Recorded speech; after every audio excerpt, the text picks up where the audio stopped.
Call చేసి గురుగారితో మాట్లాడుతున్నారో వాళ్ళ టీవీ వాల్యూమ్ పూర్తిగా తగ్గించుకోండి. అదేవిధంగా గురుగారితో ఇంకా క్లారిటీగా మీరు తెలుసుకోవాలనుకుంటే మాత్రం నేరుగా గురుగారికే కాల్ చేయండి. గురుగారి నెంబర్ మేము స్క్రీన్ పైన వేస్తున్నాం కాబట్టి. మరో కాలర్ రెడీగా ఉన్నారు. హలో హలో, నమస్కారం అండి, ఎవరు మాట్లాడుతున్నారు? అది నేను ఇంతకు ముందు చేశాను, కీర్తినండి నా పేరు. గురువు గారితో ఒకసారి మాట్లాడతా ఇవ్వండి. కీర్తి గారు, మరోసారి మీరు కాల్ చేస్తే మీకు ఛాన్స్ ఉంది, కానీ మళ్ళీ మీరు సాయంత్రం కాల్ చేయండి, ఎందుకంటే వేరే వాళ్ళు కూడా కాల్ చేస్తున్నారు కాబట్టి. ఒక్కసారి కొంచెం అర్జెంట్ గా అడుగుతాను ప్లీజ్ అండి. Hello hello hello hello hello hello మాట్లాడండి. హలో, ఎవరు మాట్లాడుతున్నారండి? మీ పేరు చెప్పండి. నా పేరు లలిత అండి, ఇక్కడ హైదరాబాద్ నుంచి రామంతపురం. హైదరాబాద్ రామంతపురం నుంచి లలిత గారు మాట్లాడుతున్నారు. అవునండి. ఎవరి గురించి తెలుసుకోనుకుంటున్నారు? గురువు గారిని అడుగుదామని చేశానండి. మీ అబ్బాయి గురించి, మీ అబ్బాయి పేరు చెప్పండి. మా అబ్బాయి పేరు అఖిలు, జూలై నెలలో పుట్టిండు. 2002 27వ తారీఖు సాయంత్రం ఈవినింగ్ పుట్టిండండి 7 కి. ఈవినింగ్ 7 కి. 2002 జూలై 27 ఉద్యోగం గురించి గానీ కొంచెం ఏది ఇది అవుతలేదు. జన్మించింది ఎక్కడండి? పుట్టిన ప్లేస్ విలేజ్ అండి, మన దేవరకొండ అని మండలం ఉంది. ఓకే అండి, మరి గురుగారికి మీ అబ్బాయి గురించి ఏం తెలుసుకోవాలనుకుంటున్నారు? గురుగారితో మాట్లాడండి. మాట్లాడండి లలిత గారు. హలో, నమస్తే గురువు గారు. నమస్తే అమ్మా, ఏం అడగాలనుకుంటున్నావు తల్లి? నమస్తే సార్. అది మా అబ్బాయి ఎన్ని మార్కులు ఎగ్జామ్ రాసినా తల్లి, మీ అబ్బాయికి ఇప్పుడు ఏళ్ళ నడిచి నడుస్తుందమ్మా. జన్మరాశులు శని సంచరిస్తున్నాడు కాబట్టి కొంచెం అనుకున్నంత ఫలితాలు జరగవు. కాకపోతే నువ్వు ఒక పని చేయమనమ్మా. అదేనమ్మా నేను చెప్పింది వినమ్మా. మీ అబ్బాయికి జాబ్ రావడానికి కానీ మంచి లైఫ్ స్టైల్ సెటిల్ అవ్వడానికి కానీ ఏం చేయాలంటే, నెలకి ఒక మంగళవారం ఆంజనేయ స్వామికి సింధూరం పోయించమనమ్మా. నెలకి ఒక మంగళవారం ఆంజనేయ స్వామి సింధూరం పోయించడం వల్ల జాబ్ అనేది వస్తుంది. రెండవది ఏంటంటే, దశమి రోజున ఈశ్వరుడి మీద కేవలం లీటర్ చెరుకు రసంతో అభిషేకం చేయమనమ్మా. అది కూడా అతని ఉద్యోగం రావడానికి దోహదం చేస్తుందమ్మా. ఇది కాకుండా మీ అబ్బాయి డైలీ ఓం శ్రీ రాజమాతంగై నమః అనే మంత్రాన్ని 108 సార్లు జపిస్తూ ఉండమనమ్మా. ఖచ్చితంగా ఇది రాజమాతంగి అంటే ఇది వశీకరణం లాంటిది. అంటే ఇంచుమించు మనకి అవతలవాడు ఆకర్షింపబడతాడు. అంటే మనం ఏదైనా కానీ మన మాట అవతలవాడు వినాలంటే మనం చెప్పేది వాడికి నచ్చాలి కదా తల్లి.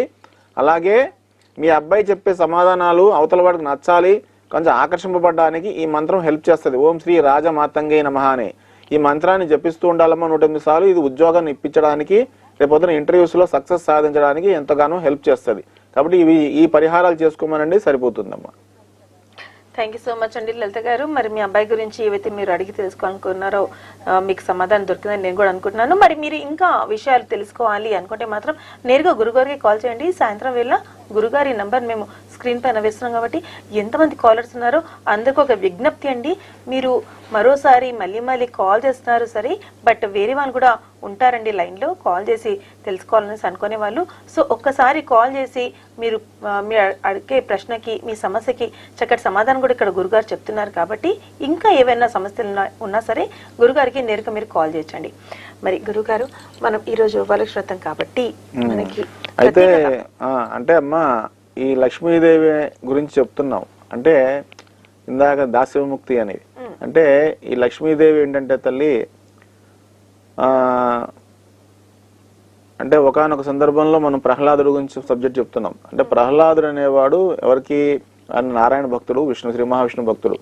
ఆ తర్వాత ఏమైందంటే కాలానుగుణంగా అతను అంటే ఇక్కడ ఏమైందంటే ఆయన మనవడైన బలి చక్రవర్తి ఏంటంటే ఒకప్పుడు మంచి వైష్ణవ భక్తి ఉండేది, కానీ అక్కడ ఈ శుక్రాచార్యుడు యొక్క ప్రవక్తల వల్ల, ఆయన ప్రబోధాల వల్ల ఏమైందంటే వైష్ణవ దేశగా మారిపోయాడు. దాంతో ఏంటంటే తాతగారితో ఏంటంటే ఈ విష్ణు గురించి తప్పుగా మాట్లాడడం కానీ తులన ఆడుతున్నప్పుడు ఆయన తట్టుకోలేక అప్పుడు మన ప్రహ్లాదుడు ఆవేశం వచ్చింది, కోపం వచ్చింది. మా నాన్నగారు కూడా ఈ రకంగానే రెడీగా ఉన్నారండి. హలో హలో నమస్కారం అండి, ఎవరు మాట్లాడుతున్నారు? నమస్కారం. నా పేరు అరుణ అండి. అరుణ గారు ఎక్కడి నుంచి కాల్ మా చేస్తున్నారండి? అబ్బాయి గురించి మాట్లాడాలండి. ఖచ్చితంగా అండి. అరుణ గారు మీ టీవీ వాల్యూమ్ పూర్తిగా తగ్గించుకోండి. ఓకే. హలో హలో, చెప్పండి. అరుణ గారు ఎక్కడి నుంచి మాట్లాడుతున్నారండి? నేను ఇక్కడ ఖైరతాబాద్ నుంచి మాట్లాడుతున్నానండి. ఓకే అండి, మరి మీ అబ్బాయి గురించి తెలుసుకోవాలనుకుంటున్నారు కాబట్టి మీ అబ్బాయి పేరు చెప్పండి. ఖైరతాబాద్ నుంచి మాట్లాడుతున్నానండి. అరుణ గారు మీ టీవీ వాల్యూమ్ పూర్తిగా తగ్గించుకోకపోతే కాల్ కట్ అయిపోతుందండి.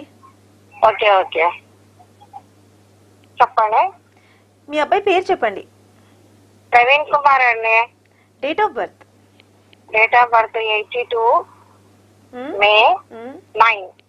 మే 9th 1982. టైం చెప్తారా? హలో హలో, చెప్పండి. టైం చెప్పండి.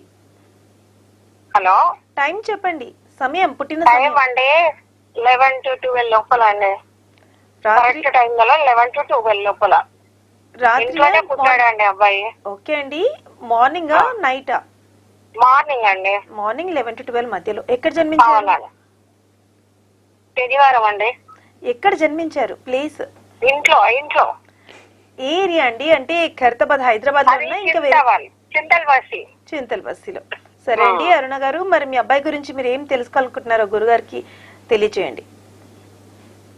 మా అబ్బాయికి హెల్త్ బాగుండట్లేదండి, ఎందువల్ల తెలుసుకోవాలని. ఖచ్చితంగా అండి అరుణ గారు, మరి గురుగారితో మాట్లాడండి. అమ్మా, మీ అబ్బాయి అనురాధ నక్షత్రం 2వ పాదము కర్కాటక లగ్నంలో పుట్టాడు. నమస్కారం అండి. నమస్తే అమ్మా. మీ అబ్బాయి కర్కాటక లగ్నము అనురాధ నక్షత్రం 2వ పాదము వృశ్చిక రాశి. మరి ప్రస్తుతం మీ అబ్బాయికి అర్ధాష్టమ శని నడుస్తుందమ్మా. వచ్చే ఏడాది మార్చి నాటికి తొలగిపోతుంది. అయితే మీ అబ్బాయి లగ్నానికి రోగకారకుడు గురువు తల్లి. అంటే మీ అబ్బాయి లగ్నానికి రోగాధిపతి గురువుగా అయ్యాడు, భాగ్యాధిపతి గురువు అయ్యాడు కాబట్టి తల్లి, మీ అబ్బాయి సాధ్యం వరకు దైవదూషణ చేయకుండా, భగవంతుని నిష్ఠూరాలు ఆడకుండా కాస్త నమ్మకంగా పూజలు చేసుకోవాలి. రెండోది ఏంటంటే గురువు వల్ల కలిగే అనారోగ్యాలు అంటే gastric problems, acidity problems, pen spinal cord related problems కూడా ఎక్కువ వేధిస్తాయమ్మా. అయితే మీ అబ్బాయి ఏం చేయాలంటే ప్రతి గురువారం తనకు నచ్చిన దేవుడు, తనకి ఇష్టమైన దేవుడు కానీ తనకు నచ్చిన దేవుడిని ఆరాధిస్తూ శనివారం వెళ్తాడు. వినమ్మా విన్న తల్లి, మీ అబ్బాయి హెల్త్ ఇష్యూస్ గురించి చెప్తున్నారు కాబట్టి విను తల్లి, మీ అబ్బాయి హెల్త్ ఇష్యూస్ గురించి అన్నారు కాబట్టి నేను దానికి పరిహారం చెప్తున్నాను. గురువారాలు తనకి నచ్చిన దేవుడు కానీ, సాయిబాబా గుడి కానీ, దత్తాత్రేయ స్వామి కానీ, లేదా ఆంజనేయ స్వామి గుడి కానీ ఈ గుళ్ళలోకి వెళ్ళి దండం పెట్టుకుని వస్తే, ఆయన పేరు మీద అర్చన చేయించుకుంటే మంచి ఫలితాలు వస్తాయమ్మా. అలాగే నెలకి ఒక మంగళవారం ఆంజనేయ స్వామి సింధూరం పోయించడం వల్ల ఈ కుజుడు అనేవాడు రోగ రుణ శత్రుకాలు, అంటే రోగాల సమస్యలు క్రియేట్ చేసే గ్రహం కాబట్టి ఆంజనేయ స్వామికి నెలకొక మంగళవారం సింధూరం పోయిస్తే కూడా మీ అబ్బాయిలో ఆరోగ్య సంబంధమైన మార్పులు వచ్చి తొందరగా మంచి ఆరోగ్యకరమైన వాతావరణం నెలకొల్పుతుందమ్మా. అలాగే అతని జాతకంలో అభివృద్ధి కూడా చూస్తాం మనం. అరుణ గారు, మరి మీ అబ్బాయి గురించి ఏం తెలుసుకోవాలనుకుంటున్నారో చక్కగా గురుగారు ఇక్కడ చెప్పారండి. మరి అదే విధంగా మరోసారి చెప్తున్నాను, ప్రేక్షకులందరికీ ఒక విజ్ఞప్తి అండి. గురుగారు మాట్లాడుతున్నప్పుడు